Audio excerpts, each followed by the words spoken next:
Welcome to my class. नमस्ते student. बच्चों, आज हम कक्षा 8वीं की पूरक पाठ्य पुस्तक भारत की खोज का अध्ययन करने जा रहे हैं, जिसमें हम चैप्टर नंबर पढ़ेंगे 5वां। और इस चैप्टर का शीर्षक है नई समस्याएं। नई समस्याएं इस पाठ का ये सेशन नंबर पहला है। इसके पहले पाठों में हमने पढ़ा था कि पंडित जवाहरलाल नेहरू की भारत के अंदरूनी जो मजबूतियां थी उसको किस प्रकार से कमजोर करने की कोशिश विदेशी साम्राज्य सरकार आकर करने की कोशिश करे थी, इसके बारे में हमने पढ़ा। लेकिन उन समस्याओं से भी भारत कहीं ना कहीं अपने मजबूतीपन को लेकर या अपनी संस्कृति को अंदर जो पनपने दे रही थी समन्वय के साथ आगे बढ़ने की कोशिश करे थी। फिर भी बहुत सारी समस्याएं उन दिनों में भारत को झेलनी पड़ी। अब कौन कौन सी समस्याएं इस पाठ में हम उसको बारे में पढ़ेंगे, जैसे कि बहुत सारे देशी साम्राज्य और विदेशी साम्राज्य। देखते हैं नई समस्याओं में। सबसे पहले पाठ की शुरुआत में लेखक पंडित जवाहरलाल नेहरू इन्होंने हमें अरब और मंगोल इस साम्राज्य के बारे में बताने की कोशिश की है। लेखक कहते कि जब हर्ष उत्तर भारत में एक शक्तिशाली साम्राज्य के शासक थे और विद्वान चीनी यात्री हुआंगत्सांग नालंदा में अध्ययन कर रहे थे, उसी समय अरब में इस्लाम अपना रूप ग्रहण कर रहा था। अब देखिए कि इसके पहले भागों में या इसके पहले लेसन में हमने पढ़े थे कि बहुत सारे अलग अलग शासन या साम्राज्य भारत पर छाए हुए थे। कोई साम्राज्य बहुत सालों तक उन्होंने भारत पर शासन किया तो कहीं आए और लुप्त हो गए, लेकिन उसमें से जो हर्षवर्धन का जो साम्राज्य था वह भी बहुत अधिक काल तक चालू था।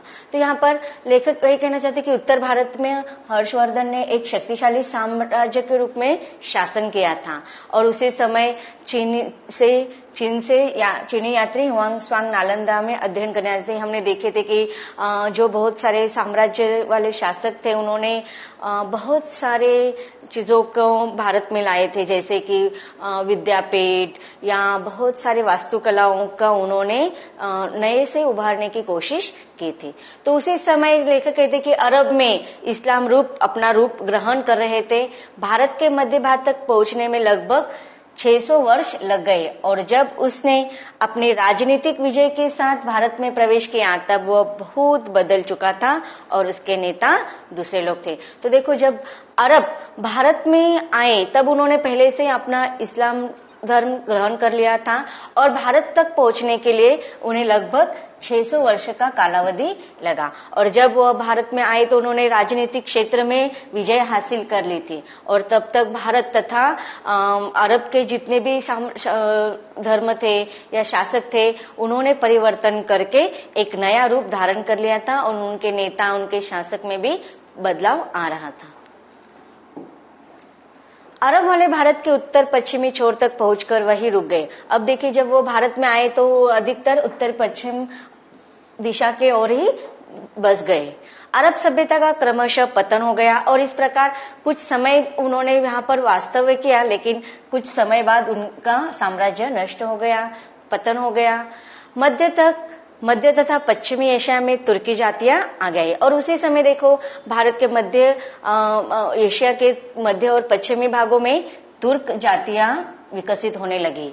भारत की सीमावर्ती प्रदेश से यही तुर्क और अफगान इस्लाम को राजनीतिक शक्ति के रूप में भारत लाए। अब देखिए, भारत के सीमावर्ती अर्थात भारत के सीमा क्षेत्र बॉर्डर के नजदीक जितने भी प्रदेश थे वहां से फिर तुर्क और अफगान इस्लाम को राजनीतिक शक्ति के रूप में भारत में ले आए। अरबों ने बड़ी आसानी से दूर दूर तक फैलकर तमाम इलाके फतह किए। अब देखो, जब अरब शासक वहां पर से आ रहे थे विदेशों से तो उन्होंने भारत के अलावा अन्य देशों में भी आक्रमण करना या साम्राज्य स्थापित करना शुरू किया था। तो इस प्रकार से दूर दूर से अपने शासन को फैलाकर वह विजय हासिल कर रहे थे, फतह किए विजय हासिल करना। पर भारत में वे तब भी और बाद में भी सिंध देश से आगे नहीं बढ़ पाए। देखो, उन्होंने बहुत सारी प्रयत्न किए, बहुत सारी कोशिश की, लेकिन भारत के सिंध प्रदेश तक ही उनका साम्राज्य मर्यादित रहा।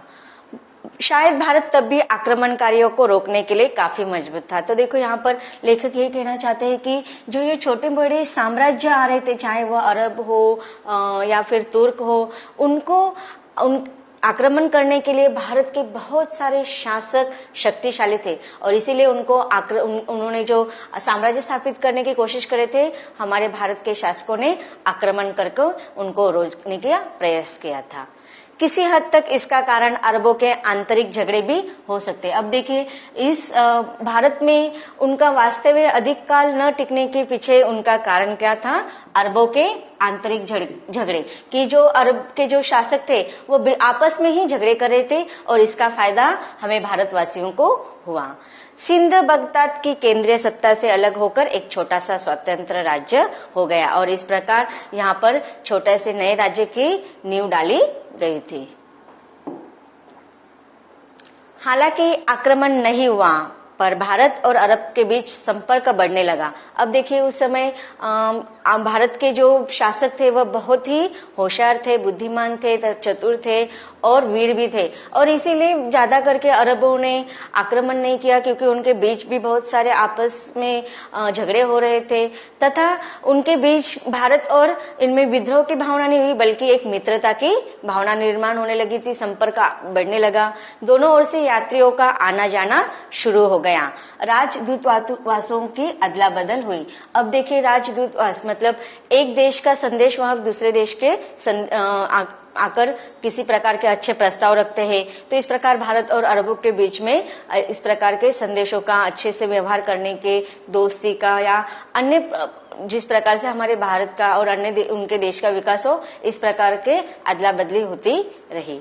भारतीय पुस्तकें विशेषकर गणित और खगोल शास्त्र पर बगदाद पहुंचे और वहां वही अरबी में अनेक अनुवाद हुए। तो देखो, जिस प्रकार से हमने पहले ही कहा है कि बहुत सारे जब विदेशी लोग यहाँ पर आते थे भारत में, तो भारत के बहुत सारी अच्छी चीजों को वह अपने देश में लेकर जाते थे। तो उसी प्रकार भारत की पुस्तकें हमने देखे, बहुत सारे विद्वानों ने पुस्तकें लिखी थी, तो वह पुस्तकों की विशेषताएं, फिर गणित, खगोल शास्त्र, यह अरबवासियों ने अपने बगदाद में लेकर गए और वहां पर अरबी भाषा में अनुवाद किए।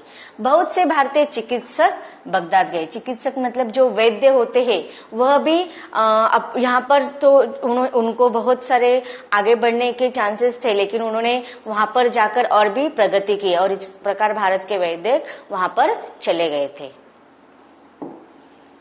बहुत से भारतीय चिकित्सक बगदाद गए। यह व्यापार और सांस्कृतिक संबंध उत्तर भारत तक सीमित नहीं थे। अब देखिए, व्यापार के संबंध में या सांस्कृतिक संबंध में उत्तर भारत तक ही सीमित नहीं बल्कि उसके आगे भी चलकर इन अन्य देशों के साथ, विदेशों के साथ भारत के संपर्क बढ़ने लगे थे। भारत के दक्षिणी राज्यों ने भी उसमें हिस्सा लिया। विशेषकर राष्ट्रकूटों ने भी भारत में पश्चिमी तट से व्यापार किया करते थे। तो इस प्रकार देखो, भारत का जो व्यापार का क्षेत्र था वो किसी एक प्रांत के लिए या एक दिशा के लिए मर्यादित नहीं रहा था, बल्कि सारी ओर से व्यापार का क्षेत्र आगे बढ़ रहा था और इस प्रकार भारत के व्यापार के क्षेत्र में विकास की भावना एक नए रूप से धारण कर रही थी। इस लगातार संपर्क के कारण भारतीयों को अनिवार्य रूप से इस नए धर्म इस्लाम की जानकारी हो गई। अब देखिए, जब तक भारत का संपर्क सिर्फ भारत के व्यापारियों के साथ ही था या अन्य देशों के साथ, उनका विदेशों के साथ कम संपर्क में आते थे, तो उनको इतने धर्म की, सिर्फ भारत में जितने धर्म थे उनके बारे में जानकारी थी। लेकिन एक नए धर्म इस्लाम धर्म की जानकारी उनको किस रूप में होने लगा कि जब उनका राजकीय, सामाजिक तथा व्यापारिक संबंध अन्य देशों के साथ, अन्य प्रांतों के साथ बढ़ने लगा, तब अरब में जो इस्लाम धर्म था उसकी जानकारी भारत को हो गई। इस नए धर्म को फैलाने के लिए प्रचारक भी आए और उनका स्वागत भी हुआ। अब देखिए, जब हम हमारे कुछ अच्छी चीजों को फैलाने की कोशिश करते तो अन्य विदेशी लोग भी उनके धर्म को भारत में प्रसार करने का प्रयास कर रहे थे और उस धर्म को फैलाने के जो प्रचारक थे, प्रचारक मतलब किसी जैसे दूत होते हैं, संदेशवाहक होते हैं कि अपने जैसे कि हमें बौद्ध धर्म के हमने देखे थे कि किस प्रकार से उनका प्रचार हो रहा था, उसी प्रकार इस्लाम धर्म को फैलाने के लिए भारत में बहुत सारे प्रचारक आए और भारत ने उनका सर्वदिल स्वागत किया। मस्जिद भी बने गए, न शासन ने इसका विरोध किया न जनता। अब देखिए, जो विदेशी वहां पर आते थे, कुछ समय के लिए शासन करते थे या अपना साम्राज्य स्थापित करते थे, उस समय उन्होंने अपने धर्म के अनुसार भारत में मस्जिदें भी बांधे और उनको मस्जिदें बांधने से भारत के किसी भी साम्राज्य ने या शासक ने नहीं रोका। न इसका शासन ने विरोध किया न भारत के जनता ने विरोध किया। मतलब देखो, जो अच्छी चीजें है यहाँ पर भारत ने हमेशा उसका स्वागत ही किया है। न कोई धार्मिक झगड़े हुए, सब धर्मों का आदर और पूजा के सभी तरीकों के प्रति सहनशीलता का व्यवहार करना भारत की प्राचीन परंपरा थी। तो देखो, यहाँ पर भारत के एक विशेषता का वर्णन लेखक हमें बता रहे कि किसी भी प्रकार का धार्मिकता से लेकर झगड़े भारत में नहीं हो रहे थे। भारत हमेशा सभी धर्मों का आदर करता आ रहा था। जिनकी पूजा विधियों को लेकर हम देखते हैं कि बहुत सारे बाद में झगड़े हुए, उन सभी पूजा विधियों के तरीके भारत ने सर्वदिन से स्वीकार किए थे और इस प्रकार की सहनशीलता का व्यवहार सारे लोगों के साथ करना, यह हमारे भारत की प्राचीन परंपरा है। अतः राजनीतिक ताकत के रूप में आने से कई शताब्दी पहले इस्लाम भारत में एक धर्म के रूप में आ गया था। अब देखिए, जब राजनीतिक क्षेत्र में जब इस्लाम धर्म ने अपनी नींव डाली थी, उसके पहले ही भारत में इस्लाम धर्म आ चुका था। अब आगे लेखक अलग अलग विदेशों ने किस प्रकार से भारत में आकर वास्तविक किया, साम्राज्य किया, इसका वर्णन कर रहे हैं। उसमें सबसे पहले लेखक हमें जानकारी देना चाहते हैं महमूद गजनवी और अफगान, जो अफगान से आए हुए थे, उन्होंने किस प्रकार से भारत में बहुत संघर्ष करते हुए अब उन्होंने शासन किया या नहीं, इसका विस्तार से हम जानकारी इन परिच्छेदों के द्वारा हासिल करेंगे। तो सबसे पहले हम देखते हैं महमूद गजनवी, इनका व्यक्तित्व कि इनका पूरा नाम क्या है। महमूद गजनवी, इनका जन्म 2 अक्टूबर 971 में हुआ था। इनका जो जन्म स्थान है अफगानिस्तान में गजनी में हुआ है। उनके पिता का नाम है सुल्तान सुबुकतिनिक। महमूद गजनवी ने जब अपना साम्राज्य स्थापित करने की कोशिश की थी, उसके पहले ही उनके पिता ने बहुत सारे आक्रमण करके भारत पर विजय हासिल की थी। अब देखते हैं लेखक हमें महमूद गजनवी के बारे में कौन सी जानकारी हासिल देते हैं। इसके पहले हमने इतिहास में इस व्यक्तित्व का नाम सुना हुआ है और उसके बारे में बहुत सारी जानकारी हमें पता है। फिर भी एक नए सिरे से लेखक हमें उनका व्यक्तित्व हमारे सामने रखते हैं कि भले ही उन्होंने भारत पर आक्रमण किए थे, फिर भी एक शक्तिशाली सम्राट के रूप में वह आज भी विख्यात है।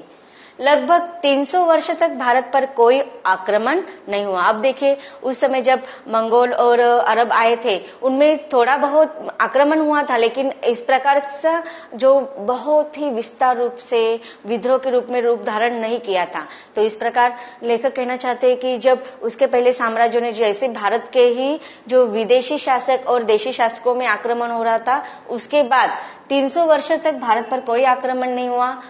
1000 ईस्वी सन के आसपास अफगानिस्तान के सुल्तान महमूद गजनवी ने भारत पर आक्रमण करना आरंभ कर दिया। महमूद गजनवी तुर्क था जिसने मध्य एशिया में अपनी ताकत बढ़ा ली थी। अब देखिए, उसके बारे में बहुत सारे जानकारी हमें मिलती है कि वो यवनी वंशज का था, फिर वो तुर्क भी था। इस्लाम धर्म को उन्होंने भारत में लाने की कोशिश की थी और स्थापना करने की कोशिश की थी। और भी लेखक हमें बहुत सारी जानकारी इन व्यक्तित्व के बारे में हमें देने वाले हैं।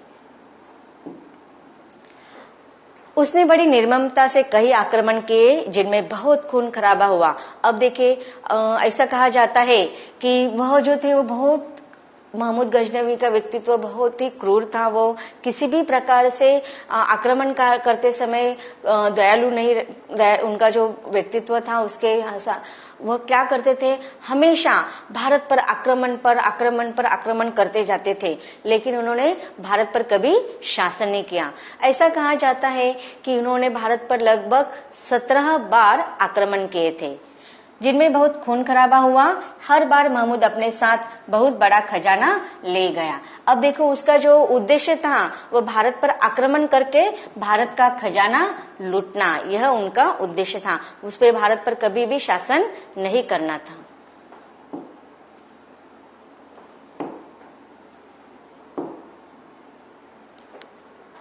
हिंदू धुलकनों की तरह चारों तरफ बिखर गए और उनकी याद भर लोगों के मुंह में पुराने किस्से की तरह बाकी रह गई।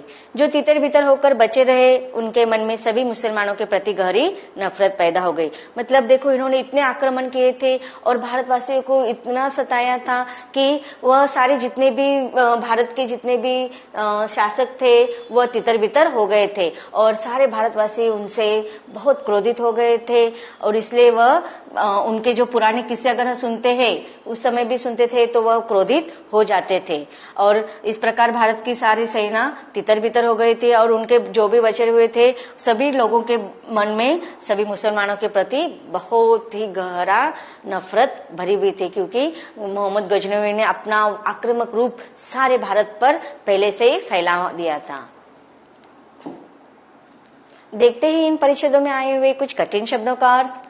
फतह विजय, पतन ह्रास विनाश, चिकित्सक वैद्य, निर्ममता दया भाव न होना, धूलकण मिट्टी के कण। तो बच्चों अब तक हमने देखा कि लेखक हमें बहुत सारे भारत पर होने वाले जो नई समस्याएं थे, आक्रमणकारी आकर आक्रमण कर रहे थे और किस प्रकार उन्होंने भारत पर शासन किया, इसका वर्णन हमें लेखक करवा रहे हैं। इसके आगे भी बहुत सारे नए साम्राज्यों के बारे में लेखक बताने वाले हैं, लेकिन उसको हम पढ़ेंगे इसके अगले भाग में।